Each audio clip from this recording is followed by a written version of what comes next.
day of our Futures at UA92 event as part of National Careers Week.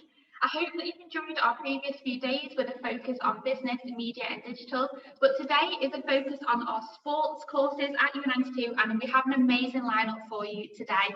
So first up is our UA92 interview session with Gary Neville and Regan Russell.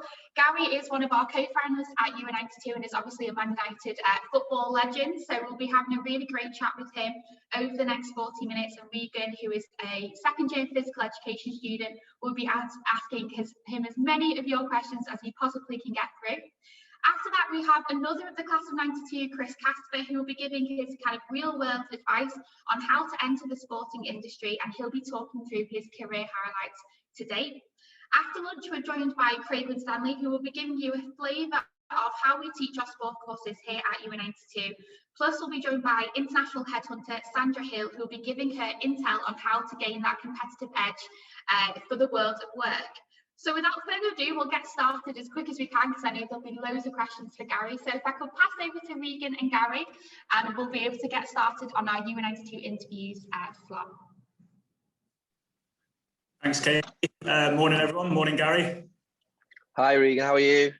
Good, thanks. Yourself? How are you? How's it been?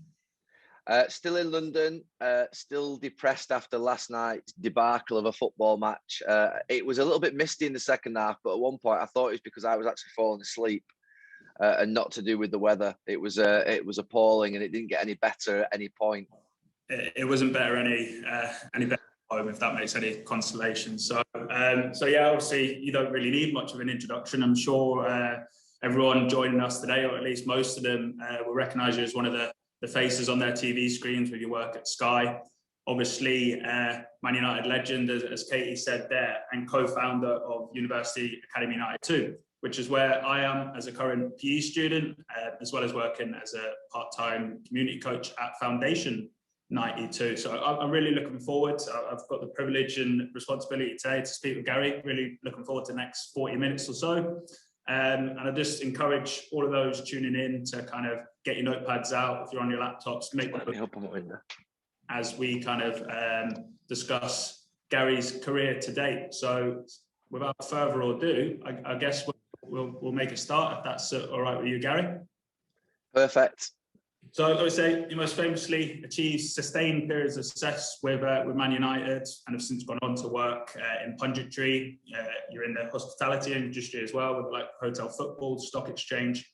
My first question to you, Gary, is what do you feel are the main skills that you possess that you've carried with you throughout your career as you've gone into all these different industries? What is it that helps you be successful in all these different areas? I think there are a number of things. There's no sort of, there's no sort of magic to success. There's no special talent that I have that I don't believe other people have. I believe everybody has a skill and a talent. And all my life, whether it be through my parents, my coaches, Sir Alex Ferguson, always really the sort of message that I've been received have been around work ethic. Surrounding yourself with good people, having the right team members alongside you, and making sure that every single day that you're accountable for your own actions and your own performance. And we can only control certain things. We can't control sort of a lot of external things that happen in our life, but we can control the fact that we get up every single day and we work as hard as we possibly can. We have a great work ethic and we never give in. They're the things that really we can always stay in control of. And that's something that, whether it be through my dad as a lorry driver when I was younger, getting up at 4 in the morning and making sure that he got there first, dropped off all the sort of suitcases it was that he was working for a suitcase company in haulage. He got there to just north of London, for probably about 7:30, 8 o'clock. And would get back home for sort of like 2, 3 o'clock, and then he'd pursue his sporting interests. So, really getting up early and getting things done. Sir Alex Ferguson was the same. He was in at 6 o'clock every single morning. My mantra has been probably for the last 10, 15 years, attack the day, because I think that's what ultimately we should all do. Now, that means some days it's difficult. We have sometimes we wake up and we have a bad day. Sometimes we don't feel good. Sometimes there's a situation in our lives. But if we can try and maintain that work ethic through those difficult moments, those obstacles that appear, and assess it in such a way of perspective. We're going to have bad days. We're going to have difficult days. We're going to have boring days like last night. You know, they're going to be boring games of football. You know, you think of football, it's a little bit like life. Sometimes you have success, sometimes you have a defeat, sometimes you have a draw, day that's not much wrong with it. Sometimes you can have that great despair where you can see the goal in the last minute. And life's a little bit like that. But as a football player and as someone in life, you have to come back the day after and you have to go again. You have a choice. You know, you either let yesterday affect you, either positively or negatively, or you say, no, this is a new day. I'm going to give this day my all. And I really think they're really the sort of the ethos that I think of, you know, always try every single day to do your very best and not give in. And that will stand you in good stead throughout your life. Absolutely, yeah. I think that's a great way to start today. Anyway, people already should be taking notes of how they can kind of implement the things that you talk about there into their own life. So you touched a little bit there on Sir Alex Ferguson being an influence on you, and going back to the beginning, or not quite the very beginning, but your youth days at Man United, influences such as Eric Harrison, Nobby Stiles, I know was one of your first coaches.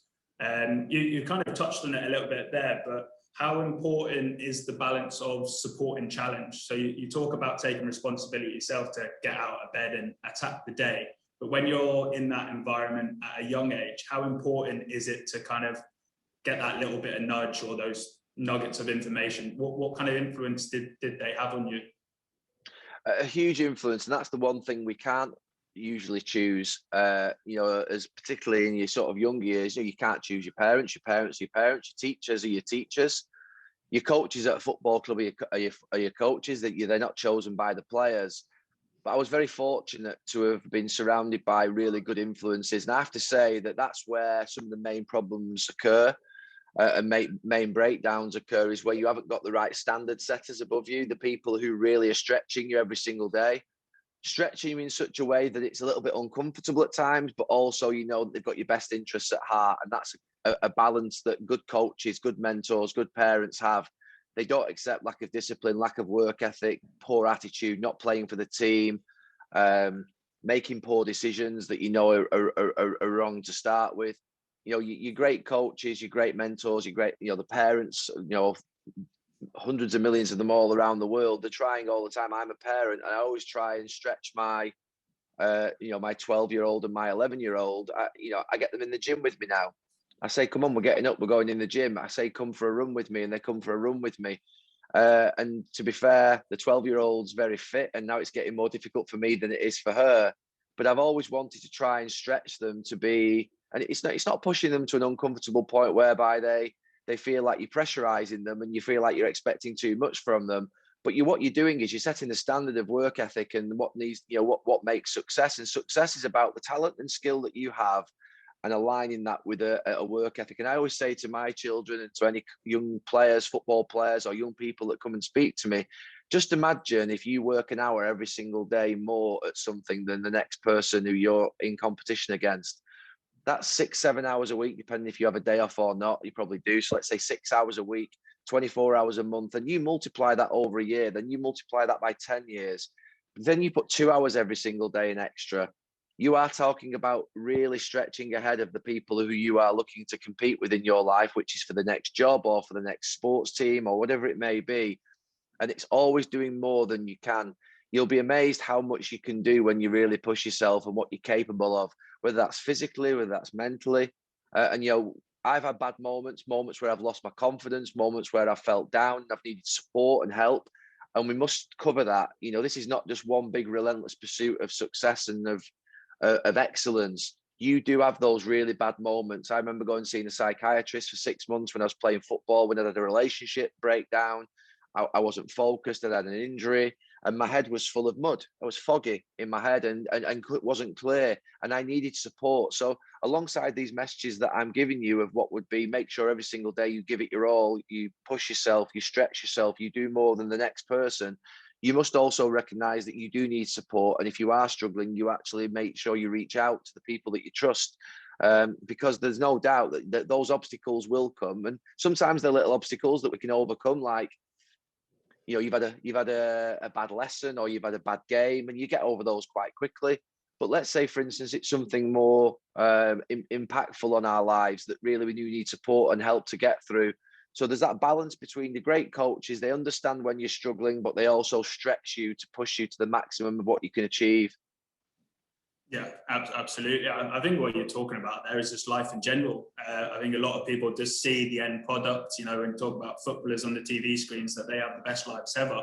It's understanding that everyone is probably, as humans, going to go through a range of emotions, as you talk on there. So that kind of goes on to my next question a little bit there. But sometimes to get success, you maybe need, I don't like to use the word failure, but you do need some sort of struggle. So are you able to talk us, maybe give some examples about times where you've had to overcome certain challenges in your life, and maybe give some tips to those listening today if they experience similar things, of how they overcome them and what you can do yourself, or like I say, maybe seeking out advice from others?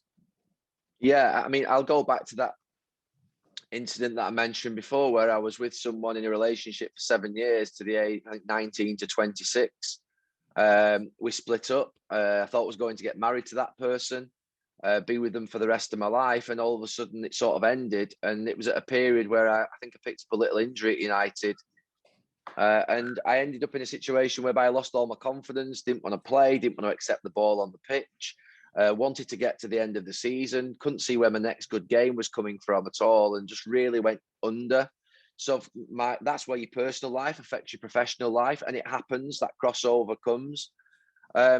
And what I did, I went and saw a psychiatrist, sports psychologist stroke psychiatrist at the time, and spoke to them, had about 7 or 8 sessions with them for an hour each time.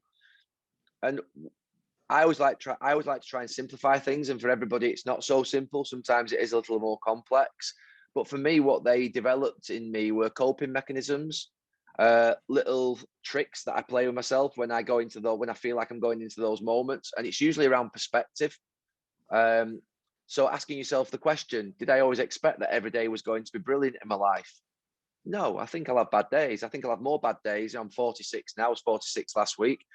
I know I'll have more bad days in my life. I know they're still to come. So when I get there, I could put it into perspective and say, well, this is one of the bad days. This day was always going to come. It's here. Let's enjoy it as much as I possibly can. Let's move on from it and make sure I wake up the next day and try and make that a good day.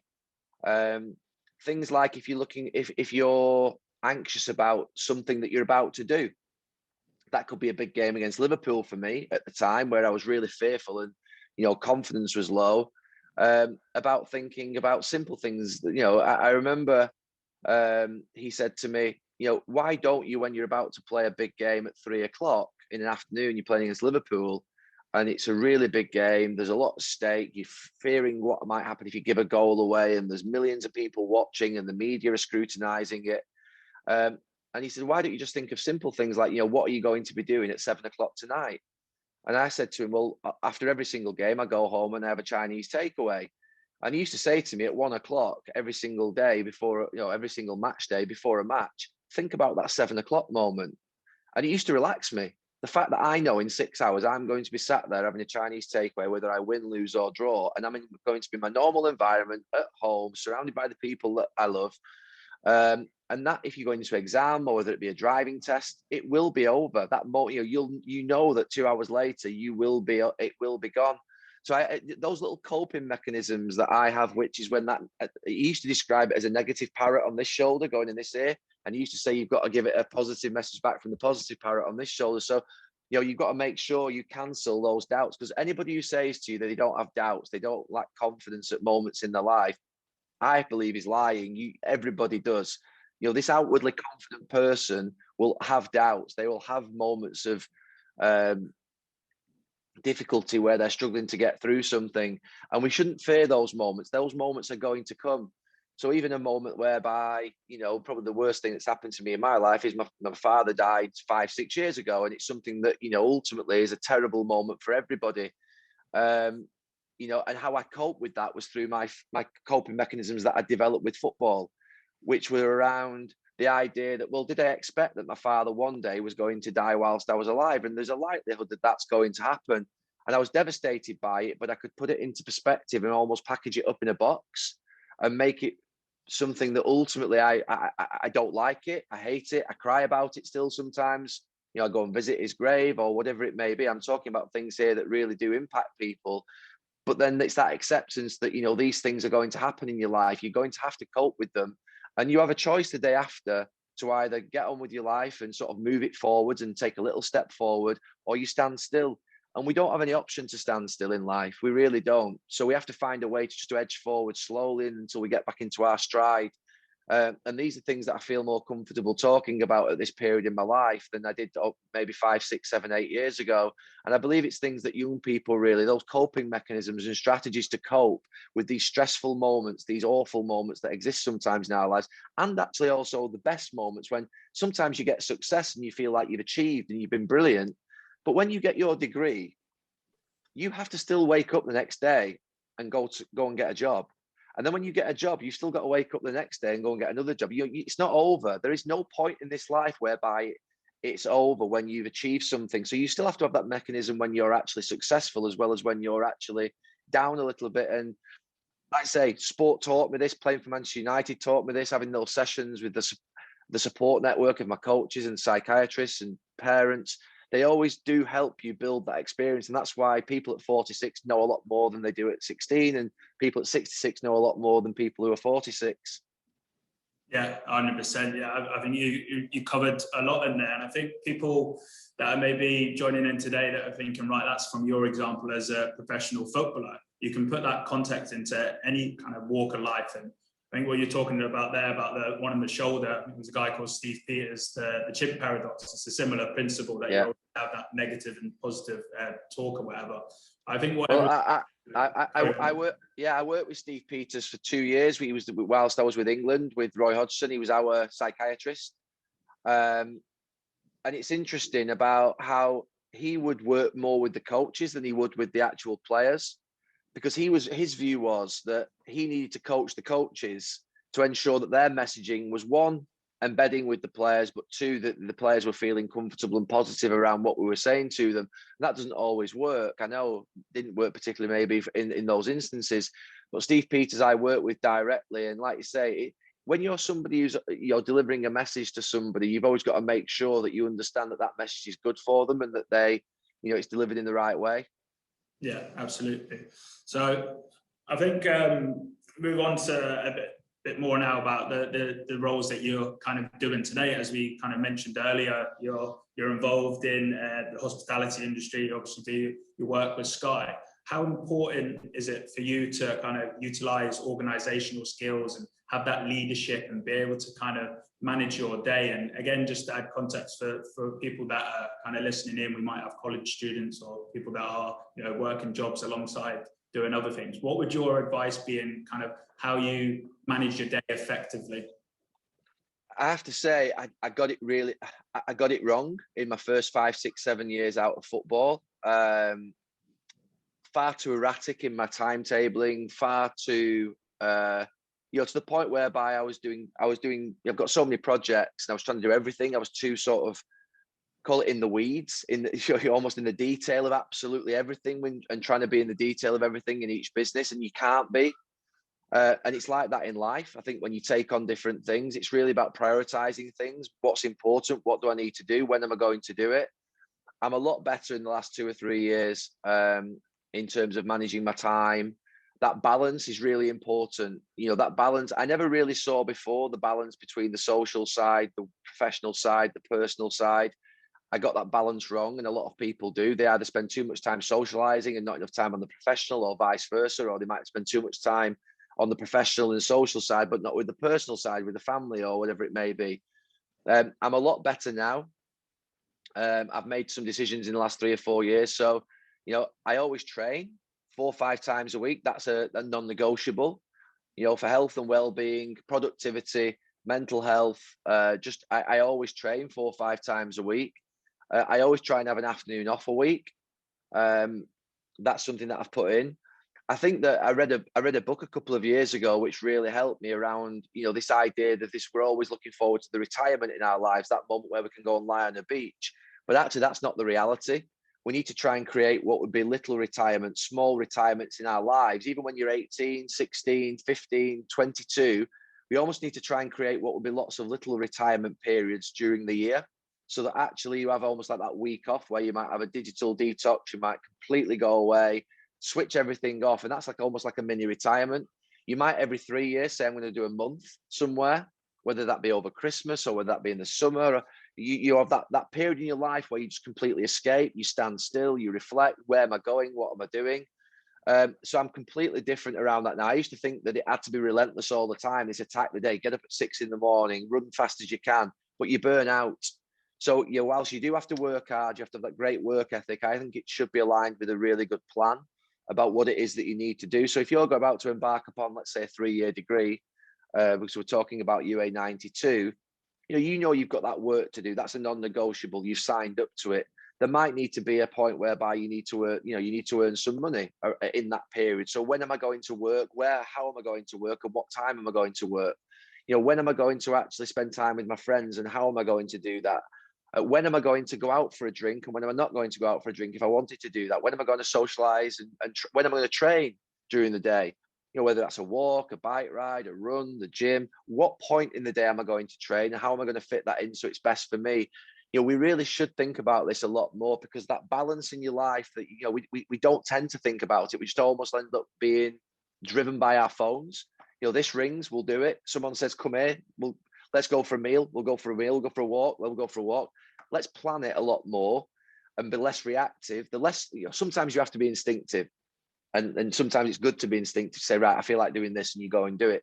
But generally, I think if you can set your week out and think, no, that's where I'm going to do this, that's where I'm going to do this. And it could just be blocks, 10 till 2 on this day, I'm going to do X. I'm going to train every day between 8 and 9, or between 7 and 8, or between 5 and 6.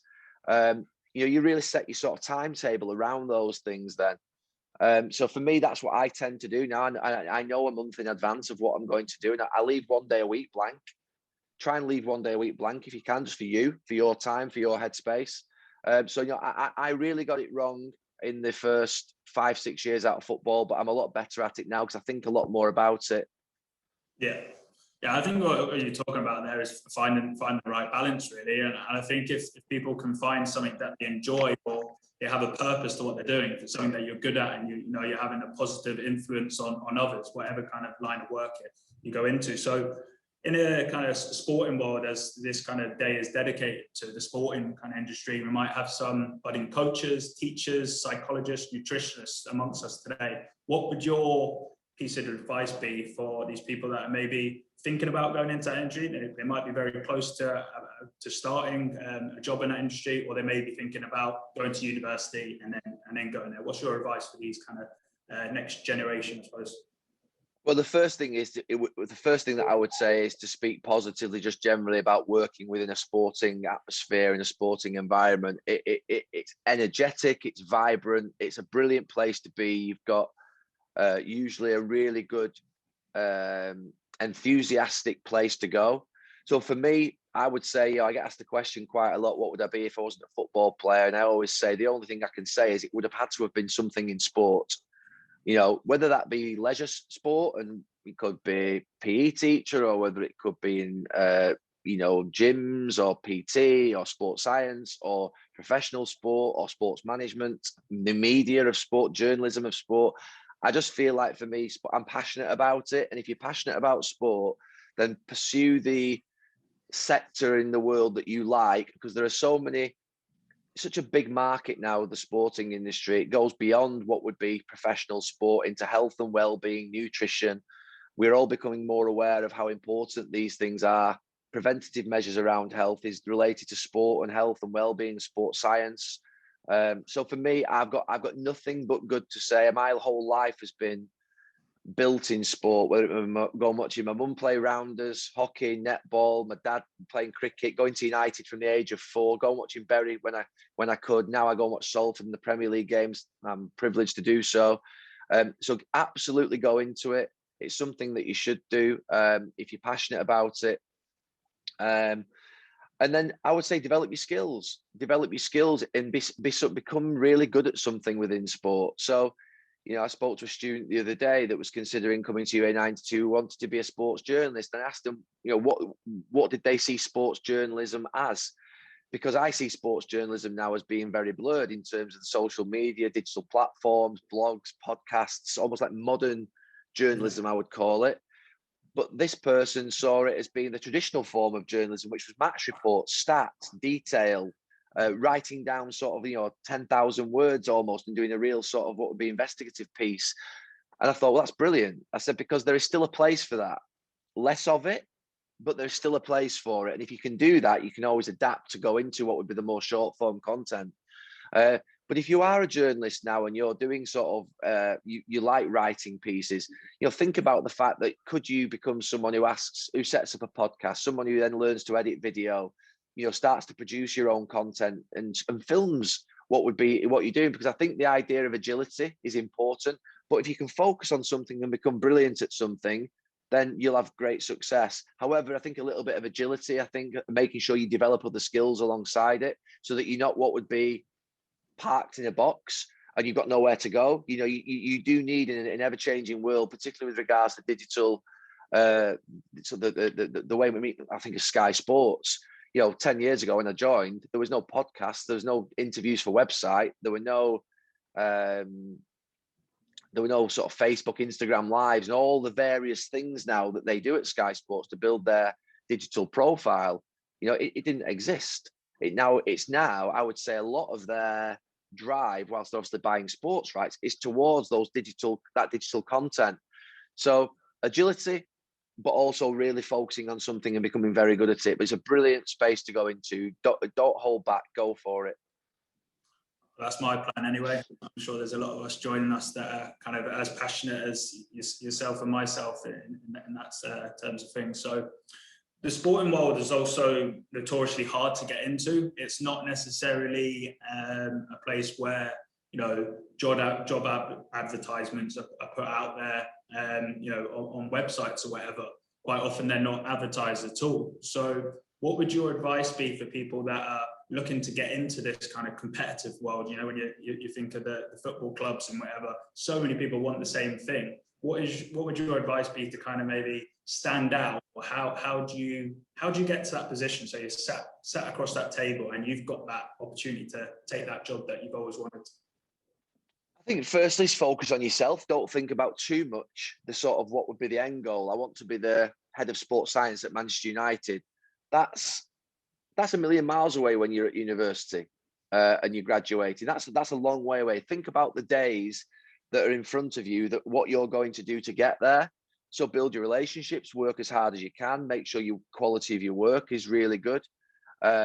Make sure that you try and differentiate yourself, you connect with people, you might reach out to people. The other thing I think that also is really important for us, but also for the students, is those what would be industry links, so that you have exposure to partners, to industry, to different people to try and build your excellence.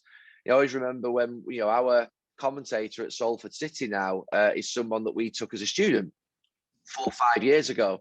And I remember setting up a half an hour, I think it was a 30-minute to 60-minute call with Martin Tyler with him. And he's engaged with Martin. He still sends him some questions. He sends him little bits of commentary every sort of, you know, twice a year and says, how do you think I'm doing? So the idea of being able to develop yourself and push yourself and promote yourself is important. But you really have to really have to focus. It's like saying, I want to win a football match 3-0.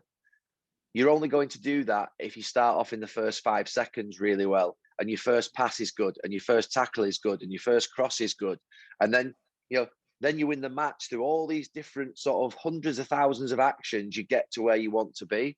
So there's no acceleration of the process here. It's hard work. It's making sure you do the right things, speaking to the right people, making sure you put yourself out there and promote yourself, set up a digital website, try and differentiate yourself, be someone who's prominent within the space as much as you possibly can do, whilst maintaining that sort of credibility, and not giving in. You know, you're going to get knocked back.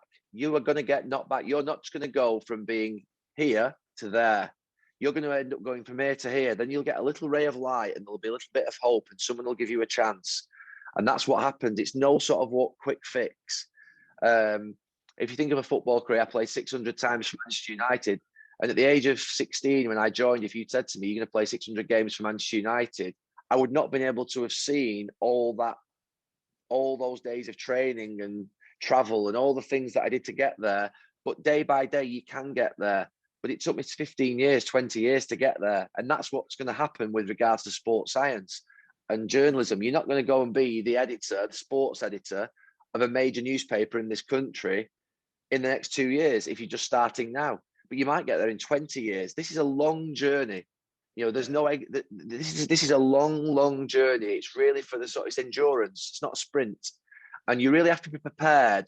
But it's sometimes daunting when you think, I'm not going to get there for 20 years.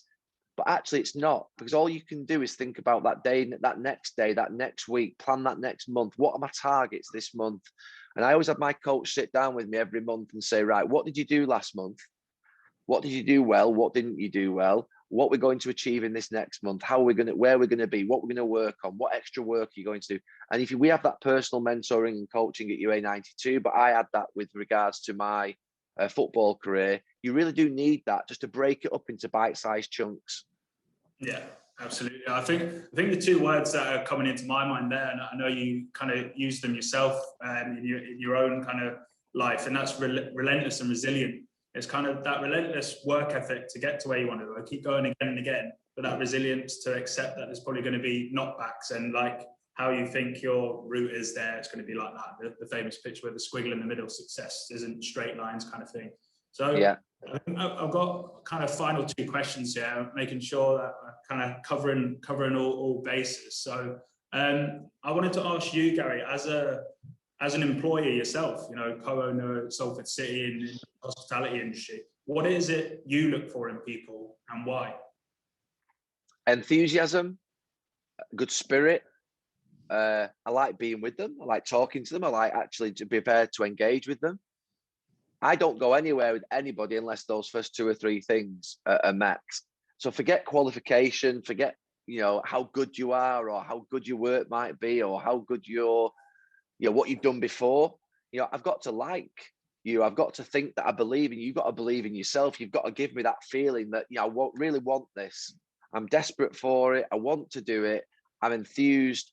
You know, I can do it. I'm willing to listen. I'm, you know, all these things I see as being traits that endear me to people. And I think that, because I always think if you've got that enthusiasm and that passion and that work ethic and that decency that you're good with people, other people will give you a chance. I always believe that, because if an employer wants their team, yeah, they want them to be good at what they do, but we know that you're going to be good at what you do because we've read the certificate, you've applied for the job, we've accepted you for an interview. So you meet what would be the basic criteria.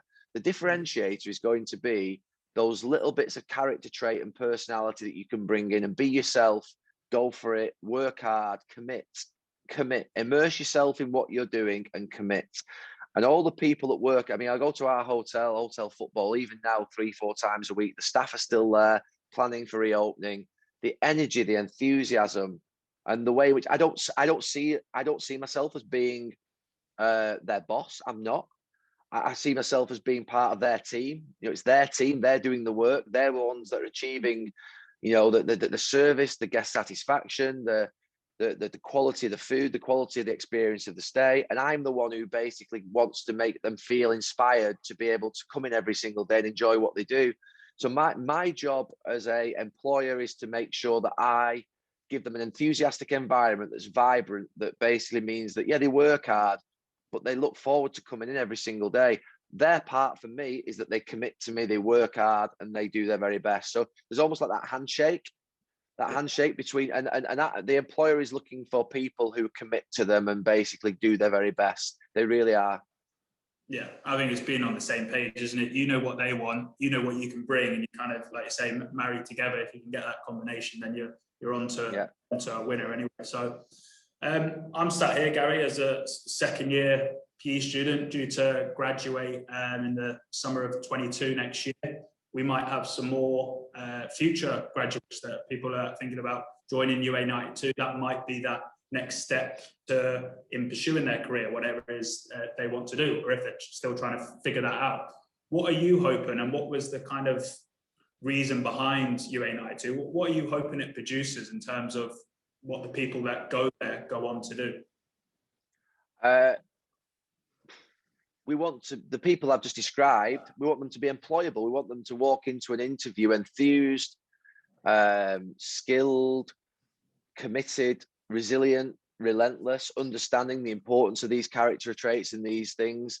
At UA92, we don't believe in exams. We don't believe in this final sort of what would be assessment. We believe in that sort of what would be that measuring of your competencies and your skill throughout the work that you do over a 3-year period. We believe in that consistency where we have our curriculum is on a morning or an afternoon, so you know exactly what it is you're doing.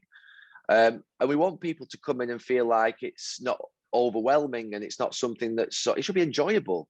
You also should get personal contact and personal coaching. You shouldn't get that, you should be exposed like you are now to interviewing me, which is not easy. It's not, I'm not saying I'm difficult to interview, but it's not easy to have to think that, you're interviewing me on this Zoom call in front of people. We put people, that's stretching. That is stretching you, it's stretching the other students that obviously we do with it as well. So I think we do create a very bespoke individual learning experience that is different maybe than, well, it is different than conventional university where there might be 16,000 students and you have to obviously fight for your own very existence. How do you stand out? You need personal coaching. You need to make sure you're looking after mentoring in an enthusiastic environment with a structure to it that means that you know exactly what you're doing, whether it be the morning or the afternoon. And we feel really, really passionate about that. And we want to basically create people who are ready for life, who are work ready, because it's not easy. I said to you before, that you've got that sort of, you step out of university, you might have that 30, 40, 50 year space in front of you that you're going to have to go and work. And that 50 years needs to be enjoyable. It needs to be good. It needs to be good. I want people to wake up every single day and look forward to the day. The idea that you wake up every single day and you don't look forward to what you do, that really sort of, it brings worry to me. I don't want that. I don't want that for anybody. You're going to enjoy what you do. So no, we're obviously at the very beginning of this journey. There is no exit for us from this project. We have to obviously be here for the next 50, 60, 70 years to try and impact as many people as we possibly can in a positive way. Yeah, that's good to hear. I can definitely vouch for that. In my second year now, it definitely is an environment, and the people within that environment are all kind of going on the same journey to be the best that we can be, like how we apply ourselves, the different opportunities that we're exposed to as students. And I know kind of other staff are as well encouraged to, just keep getting better every day. And what can we do differently? And I think that's a big focus of UA92, being different, but being good for a reason, being different for a reason. So I think we'll go towards a wrap up now, Gary, and I'd just like to obviously give you the opportunity to send out any kind of final message for the people that are joining us today in terms of next steps, careers, and maybe potentially looking to study at UA92, which we've already touched on. So maybe just a general message for everyone watching us today. I think it would be that if you're a little unsure about what it is that you're going to do in terms of sort of your grand vision of what your life looks like, don't worry about that. Edge forward, keep progressing, become qualified, become more skilled, improve yourself and develop yourself and invest in yourself, that time that you need to be able to get better. And what will happen is that opportunities will arise and you'll go down a path and you may like it and you'll stick on that path, and other opportunities may arise in different fields. You'll try different things and one will really hit home with you. So don't pressurize yourself around. And if you know what you want to do, great, you go for it. But, I would say that there will be points in your life where you don't quite know what the outcome is of where you're going with things. Make sure you try and protect yourself by doing as broad a qualification as possible. Or if you're doing a specific qualification, maybe do some supplementary skills with it so that actually you're more employable. But definitely just invest in yourself, invest in your own skills, work hard every single day. And like I say, don't pressurize yourself too much, but make sure that you do give your all and make sure you're working harder than the person next to you. I always think if you're doing that, what is hard work? One person's hard work is here, the next one's here. Make sure you're following that one and find who that person is and follow them. Perfect. Okay. Thank you. Thanks very much for your time today, Gary. Thank you very much. Thank you. Thank you. Thank you. much. I think I'm just left to hand over to Katie now. So I wish you all the best and enjoy. You're staying on with me. Oh yeah, I'm staying on it. Sorry, I forgot about that. So we'll be joined by Chris Casper very soon on the Focus on Your Future session. He was another kind of class of 92, obviously was in the same kind of team as Gary at Man United. But I was actually wondering if we could have a quick kind of chat, Regan, and just talk about the different types of things that you've learned as a result of the interview with Gary and as a result of kind of working with the guest speakers and our industry partners at UA92.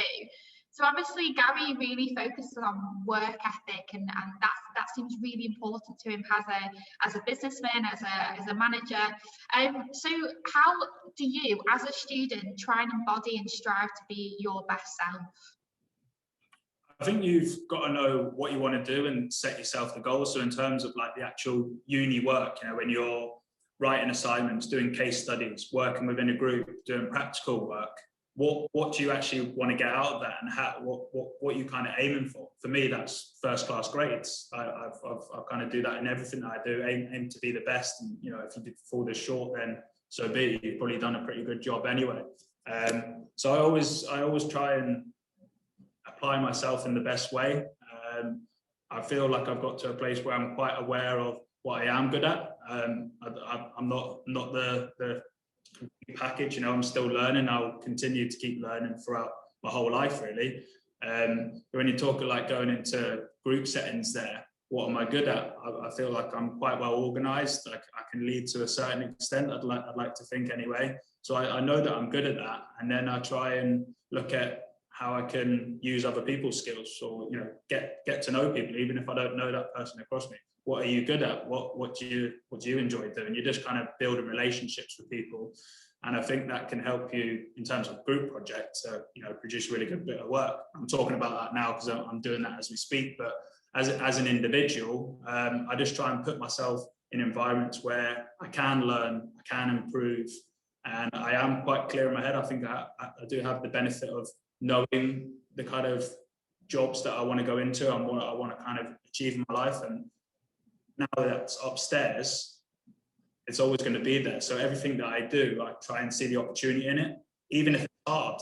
If it's a really hard challenge, I don't take the mindset of like, oh, well, this is a crappy day, and this is really frustrating me, or whatever. I actually see it as a challenge. But that's coming to me today, so I'm able to, you know, become more resilient, or be able to know how to deal with that situation. So I just try and see the opportunity in everything and just keep kind of learning every day. And I know that sounds a bit cheesy, but I do. I want to improve. Yeah, that's brilliant, and it's definitely something that you kind of embody in like your target talent curriculum, is like resilience and constantly like kind of improve it. And so there may be some people that are watching at the moment that are maybe thinking about going to university, or might be a bit unsure about kind of what they want to do after their A-levels or BTECs, or maybe mature students that are unsure of like the next step that they want to focus on. So I know that you had a non-traditional kind of route to UA92, and I was wondering if you could just talk about that a little bit. Yeah, so when I talk about knowing what I want to do now, I haven't known that all along. That actually took time, and you know, I actually ended up being the other side of the world until I realised what I wanted to do. And that's not to say everyone, you know, must go travelling and go to the other side of the world to find themselves. I don't like using that, but how I would describe it is just trying loads of different things, and then you get answers from trying different things. Or that's how I've experienced life anyway. You know, when I think back to being at college, I was working part-time at Waitrose, and you know, I was doing a sport degree, so I kind of always had an interest in sport and was roughly knowing that I might try and pursue a career there, but I didn't know exactly what I wanted. So when I came out of college, whatever age I was at the time, 2021, I didn't end up going straight into uni because I didn't know, and I didn't feel like it was the right time for me. Sometimes it is for people. 21 is the right age, and I think everyone's different. For me, I ended up working a little bit longer at Waitrose, saved myself a bit of money, and I got in my head that I wanted to go traveling. So that's what I done. That was my goal at the time, and that's all I wanted to do. So I went away and done that. I was traveling in Southeast Asia for around 4 or 5 months. Ended up in Australia. Continued to kind of work there. You know, money doesn't last forever, so I did have to try and find some work again. Ended up in Melbourne, and I was living there for over a year. And it was while I was there, I was actually working as a waiter. I think it was just like I was realizing myself that, you know, what do I want to do in my life? I was actually making notes while I was working on a bit of a sheet of till paper about the career that I wanted in football and where I'd have to go to do that. And then I started thinking, like, I had this whole pile of notes, and I'm thinking, that's your answer there. Like, why are you still continuing to be a waiter? So it was while I was having these thoughts about, like, you know, having this kind of change of career and pursuing something I enjoy, that UA92 came. So I do say it was perfect timing for me. Being a United fan, I grew up watching the class of 92, Gary and the rest of them, whatever.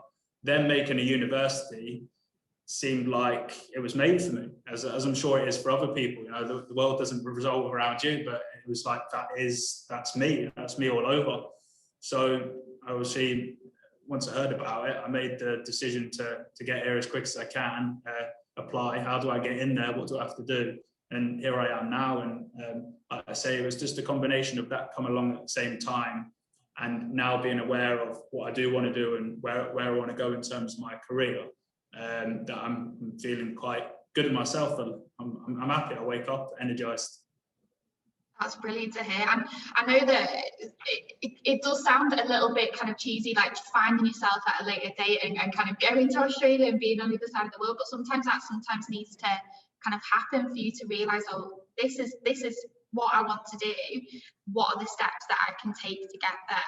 So obviously you're now in your second year, and there'll be students that are in kind of year 12, year 13. What is one piece of advice that you will give to them right now, where they can start to learn the skills that they might need for university, and just to build that drive and work out what they want to do for the future? I think in general, whatever kind of line of work you go into, you're going to have to be good with people. So if you can build good kind of communication skills, you're able to kind of build relationships, and being kind of clear in what you want to do as well is also important, because when you're meeting these people, if you can add a bit of context to the conversation, like I'm interested in this, that kind of sparks the conversation and helps you kind of, you know, get the answers to what you need. If you're trying to pick someone's brain about, like, so you work there, I'd like to do a similar job.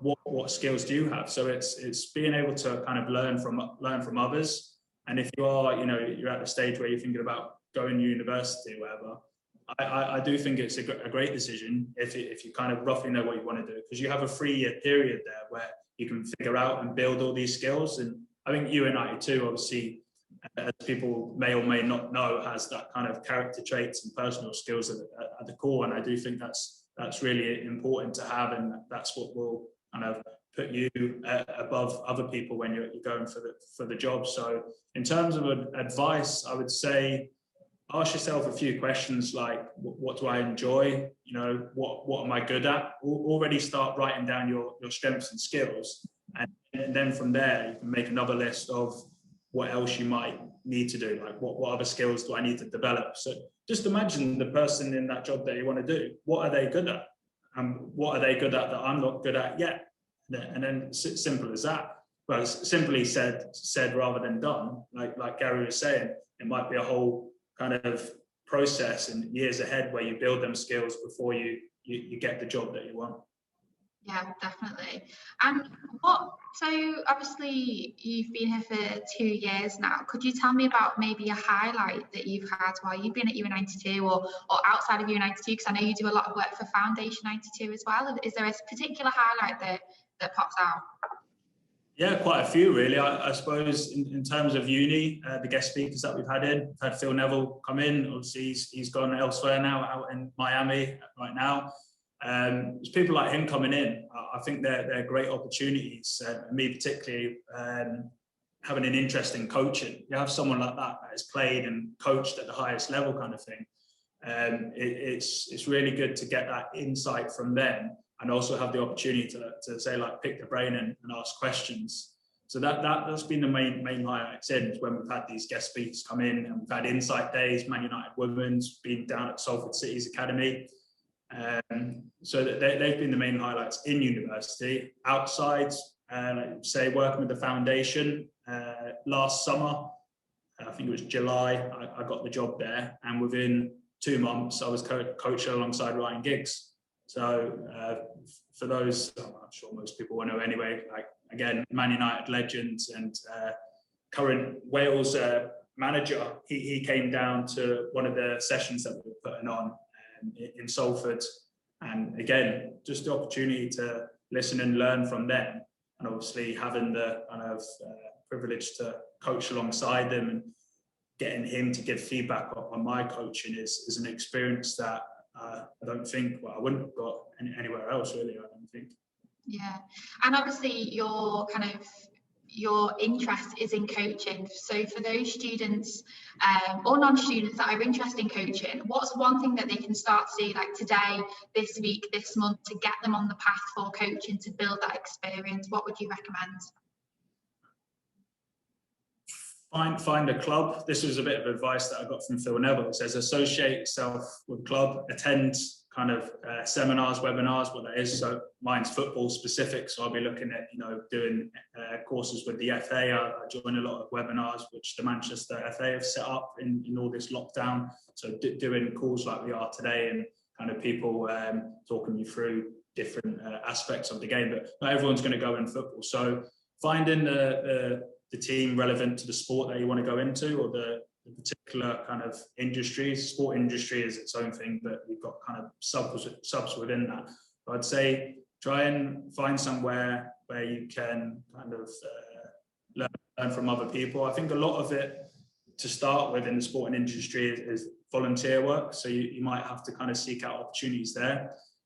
Contact people, email them, find the teams in your area that might have an opportunity for you to go and shadow another coach, or wherever it might be. It might even be paid. I say volunteer. You might be lucky. You might get paid work, and that's always an extra bonus. Let's not lie about that. So I think again, just be clear in what you want and why you want to do that. That always helps, because when you're emailing these people, have you got any roles there?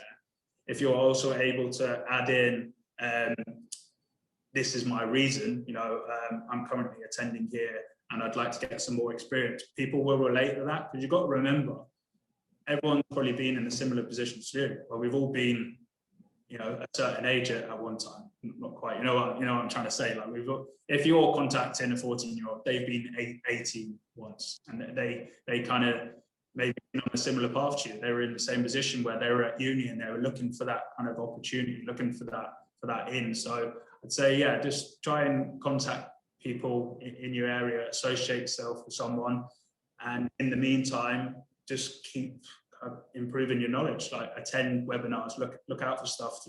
We all have phones and laptops. Search around, see what you can access, and a lot of it is free. Them webinars that I go on, they're all free. So there's kind of no excuses really. If you're wanting to learn more, there is stuff out there to access. Yeah, I completely agree, and especially because we've had the previous sessions this week, which have focused on different subjects. Every guest speaker that we've had has said that they can get in touch with them, or to get in touch with people within the industry that students are interested in, or that you're interested in, and ask them questions. The worst thing that could happen is that they ignore your message. That's the worst thing that could happen. So if you do have any questions for people at UA92, for Regan, I'm sure you can direct message Gary and see if he'll answer.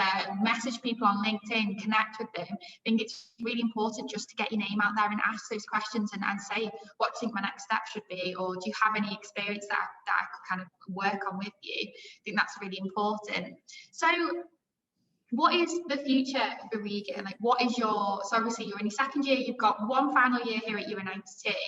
What's your goals for this next year, and then goals for after you've graduated?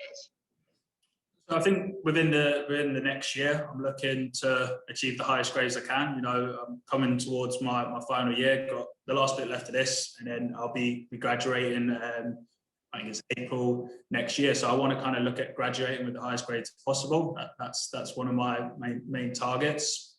Outside of uni, it's just continuing to work, get that extra bit of experience. I'm with the foundation at the moment, continue to work with them. As we're coming out of lockdown now, we'll be back coaching again soon. So it's just keep getting that experience, keep learning, keep improving, keep asking them questions, putting myself in environments where I'm learning something new, because I think that's a danger sometimes, that you're just reaffirming the stuff that you already know. So you've got to be smart in where you kind of position yourself and the people that you speak to that are gonna help you. So yeah, a combination of achieving the best results I can at uni, but getting that experience and kind of extra qualifications on the side. So again, coming out of lockdown, I'm hoping that, you know, there's going to be a lot more access to courses, and, you know, we're all able to kind of get going again. I've tried to do as much as I can, like I say, attending webinars and doing all online stuff, but where I'll get my best experiences is kind of out on the field and, you know, speaking with people and actually doing the job, rather than talking about it and having kind of theory behind everything. Let's go and do it, because that's where you learn most. I think that's where I learn most, and I think in a kind of sporting context, you need to be kind of practically putting what you're learning into practice, so to say. Yeah, I completely agree. And obviously, if anyone has any questions for you, you're on our UniBuddy, aren't you? So if you have any questions for Regan, you can get on our UniBuddy, which is like a platform where you can speak to our students. You can get on there on our UA92.ac.uk website. And if you have any questions for the UA92 team, you can email us at futures@ua92.ac.uk as well. But I'd just like to say thank you so much, Regan, and well done on your interview with Gary Neville. You can add on your CV like great interviewing skills straight away. I'm sure everyone will agree, and we've even had comments in the chat saying well done on the interview as well. So well done, and you can go and relax now. But